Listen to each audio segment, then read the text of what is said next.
कि अपनी हार से सबक लेके आत्म मंथन करे, किस कारण से उसको डिफीट मिली,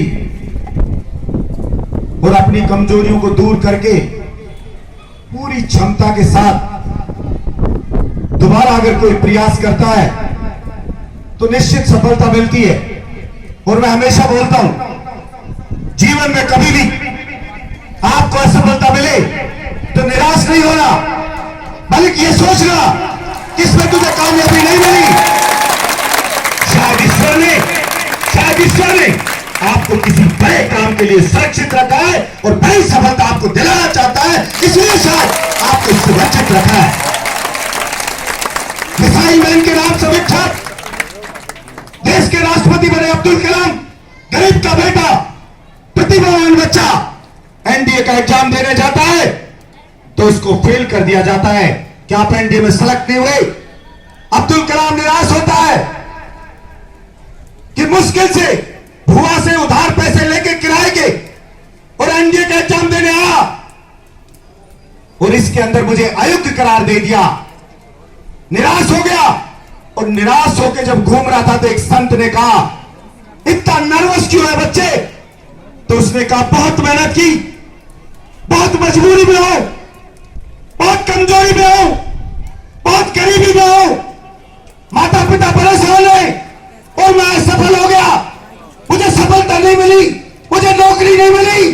तो संत ने कहा, निराश मत हो बच्चे, निराश मत हो, शायद भगवान ने तुझसे कुछ और बड़ा काम करवाना है, इसलिए एनडीए छोटी है तेरे लिए, तुझे बड़े काम के लिए रिजर्व रखा है, इसलिए मनोबल को हाई रख, निराश मत हो, थोड़ा प्रयास करना। और ये इतिहास गवाह है कि गरीब का बेटा, मेहनत कश का बेटा न सिर्फ इतिहास लिखा, इस समय की रेत पे अपने कदमों के निशान छोड़ के दुनिया से गया, महान साइंटिस्ट बना, सेना अध्यक्ष उसको सल्यूट करते थे, देश का राष्ट्रपति बना, संपूर्ण सेनाओं का सबसे बड़ा अधिकारी वो खुद बना, राष्ट्रपति बना, राष्ट्र का सबसे बड़ा ओहदा उसने हासिल किया। इसलिए जीवन में कभी भी असफलता मिले तो उससे निराश नहीं होना चाहिए। और आपसे खासतौर से इसलिए कह रहा हूं कि जैसे अब्दुल कलाम मेहनत का पैसा कमा के उसके मां बाप और उसको अपने पसीने से गुनी हुई रोटी खिलाते थे, उसी तरह से आप भी किसान, मजदूर, मिडिल क्लास के बच्चे, आपके माता पिता ने भी पसीने से गुनी हुई रोटी खिलाई है।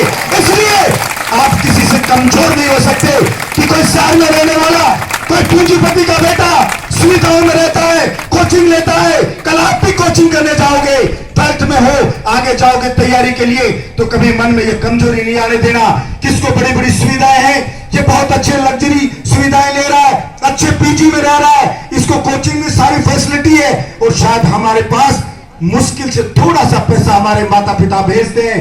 ये सोच के कभी भी, मैं अभी बहरोड में बोल रहा था कि जब माँ बाप कम पैसा भेजे तो आप ये मान लेना कि आधा काम तो आपके माता पिता ने आपकी सफलता में कर दिया है, क्योंकि ज्यादा पैसा भेजा, रेस्टोरेंट में जाओगे, रेस्टोरेंट के अंदर पार्टी करोगे, 2-4 दोस्त और चिपकेंगे कि साथ में खिला दे पिला दे, दोस्तों की संख्या बढ़ेगी। और इस उम्र में जिसके ज्यादा दोस्त होंगे उसका ज्यादा समय खराब होगा, और ज्यादा समय खराब होगा तो आप अपने मकसद से उतनी दूरी पे चले जाओगे। इसलिए यह समय किसी को दोस्त बनाने का नहीं है। अगर वास्तव में दोस्त बनाना है तो दोस्त बनाओ अपने ड्रीम को, अपने सपने को, और उसके प्रति समर्पित रहो। दिन रात अपने सपने से प्यार करो। ये प्यार करने का समय है, लेकिन प्यार सिर्फ और सिर्फ अपने सपने से प्यार करने का समय, अपनी किताबों से प्यार करने का समय, अपने माँ बाप से प्यार करने का समय है कि माँ बाप के सपनों को कैसे पूरा किया जाए, ये सोचने का समय। इसलिए कम से कम दोस्ती रखो। फेसबुक, व्हाट्सएप, फेसबुक, इन सब चीजों से दूरी बना के रखो, टेलीविजन से दूरी बना के रखो, और सिर्फ हमेशा सोते जागते इसी बात का अपने आप से, इसी बात का अपने आप को एहसास कराते रहो, अपने आप से इसी बात की चर्चा करते रहो कि मेरा ड्रीम क्या है, और मेरे माँ बाप को जो ये संकट में घेर रखा है, इस गरीबी ने, इससे मुक्ति कैसे दिलानी है, इससे आजादी कैसे दिलानी है, जल्द से जल्द इस गरीबी से, बेकारी से मेरे माँ बाप को आजादी दिलानी है। और उस आजादी के लिए हमने कमर कस लिए, चाहे लड़का हो या लड़की, तो कि हमारे माँ बाप को इससे हम आजादी दिलाएंगे, तो मैं समझता हूं निश्चित रूप से भगवान भी आपकी सहायता करेगा और इस दुनिया में 36 करोड़ देवी देवता हैं, वो सारे के सारे आपकी मदद में जुटेंगे क्योंकि आपके माँ बाप का इसलिए मुझे पूरा विश्वास है कि आप सारे के सारे। अब मेरा माइक भी काट दिया अधिकारियों ने, कोई ऊक चूक नहीं बोल जाए कभी ना कभी। तो देखिए गलत ट्रैक पे जा रहा है शायद एमएलए, माइक काट दो अभी से ही। चालू हो गया क्या? चलो इनकी कृपा है, चालू तो कर दिया भाई।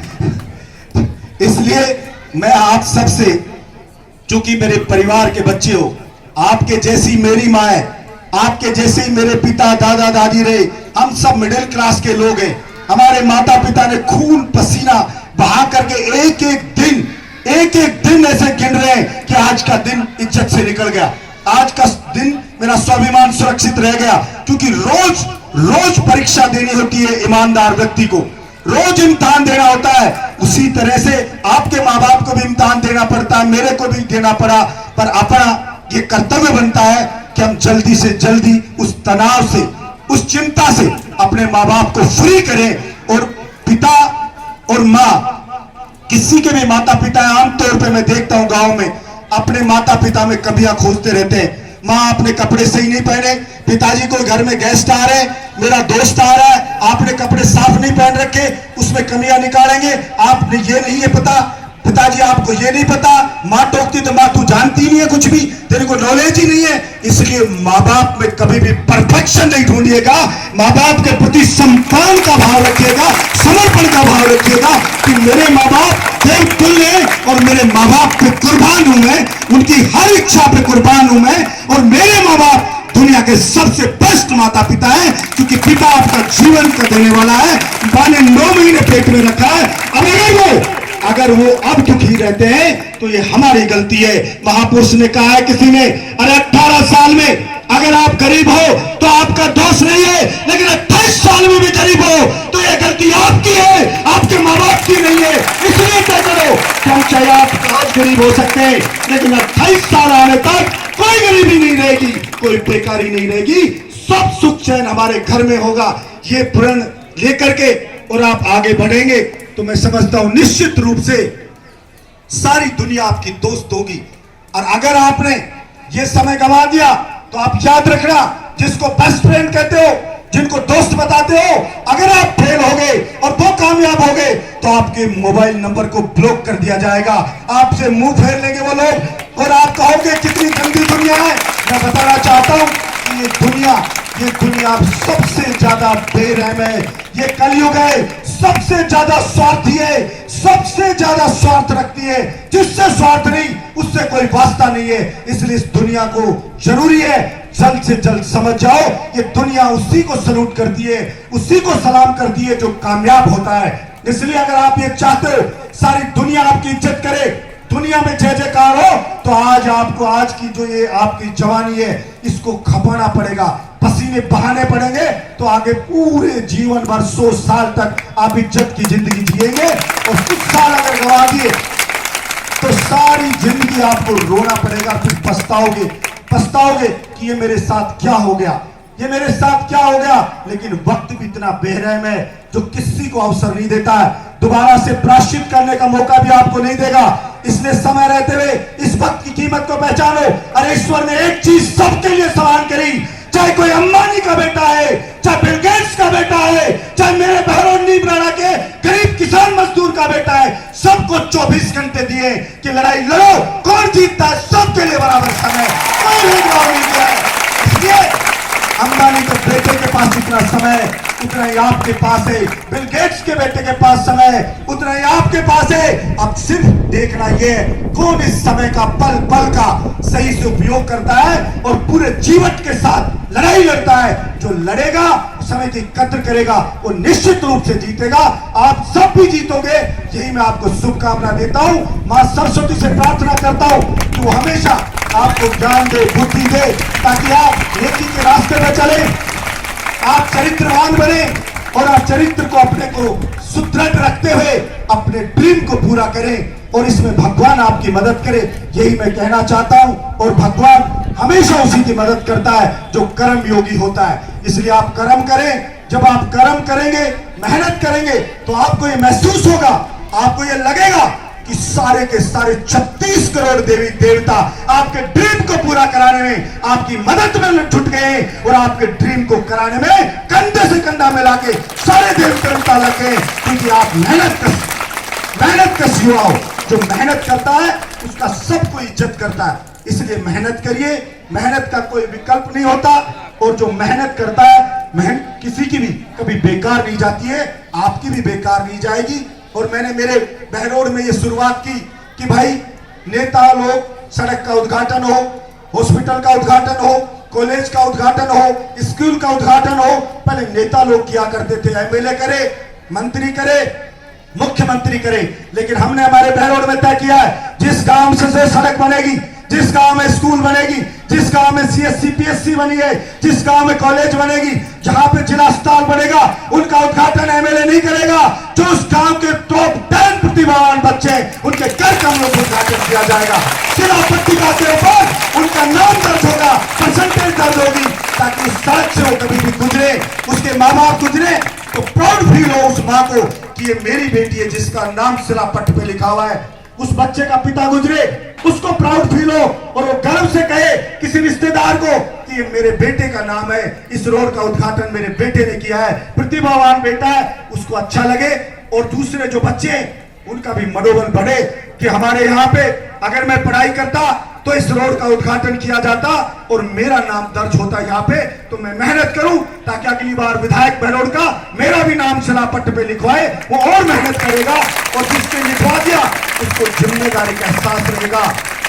मेरे गांव में चाहे प्रोटोकॉल में एमएलए चीफ सेक्रेटरी से बड़ा होता होगा, लेकिन वो उसको प्राउड फील हो अपने आप पे कि मेरे गांव में एमएलए से बड़ा, उससे ऊंचा मेरा नाम लिखा गया है। इसलिए मुझे हमेशा नेकी के रास्ते पे चलना है, मुझे जी तोड़ मेहनत करनी है, क्योंकि जैसे स्वस्थ शरीर के लिए हेल्दी फूड की जरूरत होती है, उसी तरह से हमारे ब्रेन को भी रोज पॉजिटिव सोच के लिए, पॉजिटिव जो एनर्जी है उसके लिए, पॉजिटिव विचारों की हमेशा आवश्यकता होती है। प्रतिदिन पॉजिटिव हम सोच अपने अंदर डेवलप करें, पॉजिटिव बातें अपने दिमाग में डालें, जिससे कि हम अपनी सोच को हमेशा पॉजिटिव रख सकें। जिसकी सोच पॉजिटिव रहेगी वो निश्चित रूप से आगे बढ़ेगा।